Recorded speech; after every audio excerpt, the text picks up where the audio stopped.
За жүжиглэх найруулах урлаг хөтөлбөрөөр элсэгчдийн ур чадварын шалгаруулалтын 2 дугаар шатанд бол 1-р биений өгүүлэлгээр шалгалт авдаг. Инээдэн гиснээс би та нарт бүр хөгжилтэй юм ярьж өгөх. Хөгжилтэй чигчтэй. Миний энэ дундашгүй гоён ухааны талаар гэх юм уу та.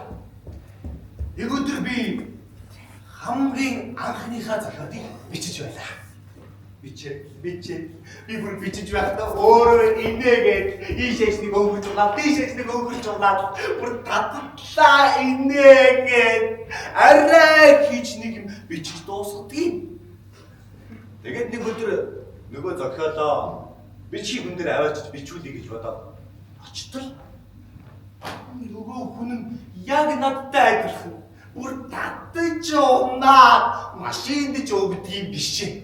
1-р биений өгүүлэг гэж юу юм бэ гэхээр би, миний, надад гэсэн төлөөний үгээр илэрсэн богино хэмжээний өгүүлэлгийг болвол ингэж 1-р биений өгүүлэг гэж тодорхойлсон байдаг. За энэ 1-р биений өгүүлэлгээр би Баатар өөрийн туулж өнгөрүүлсэн амьдралаа эрэх зүүлж бодсон, наманчилсан, алдаа дутагдлаа ухаарсан, эргэл зээгээ тайлсан үйл явдлын өгүүлэмжийг өнгөрсөн цаг дээр бичсэн байдгаараа онцлогтой байдаг. За зохиолыг сонгохдоо юуг анхаарах ёстой вэ гэхээр 1-р бол Монголын зохиолчдын зохиол бүтээлээс сонгож уншихыг зорих хэрэгтэй. Мөн нас, хүйс, сэтгэхийн ачаалалтай онцлогтой тохирсон зохиол бүтээлийг сонгохыг эрмэлзээрэй. Мөн сэтгэхийн ачаалал, дотоод сэтгэлгээгээ бүрэн илэрхийлж болох үйц үйл явдал сайтай, уран яруу, хиллэгтэй, тойрвол зүйн өндөр түвшинд бичигдсэн ийм бүтээлийг сонгохыг зориорой. Мөн ажил, өөрийн нас, мэдлэгийн түвшинд тохирсон зүйлийн тухай өгүүлсэн, өөртөө ойр санагдсан, таалагдсан зохиол бүтээлээ сонгож авахыг хичээгээрэй. Хаач яган дуран хүүг дорн дуудаж авчраад.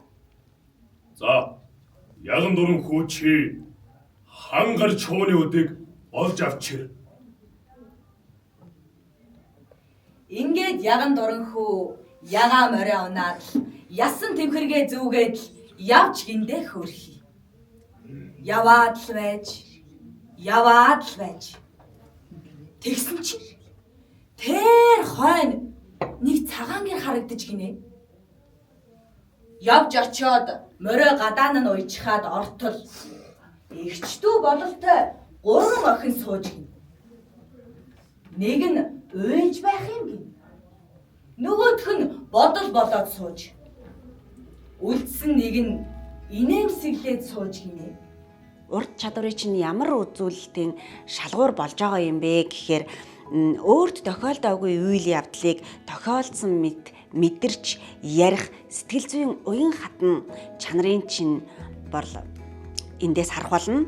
Мөн болж өнгөрсөн үйл явдлыг өнөөгийн байр сууриас хэрхэн илэрхийлж байгаа бие хүний хандлагыг чинь харах болно.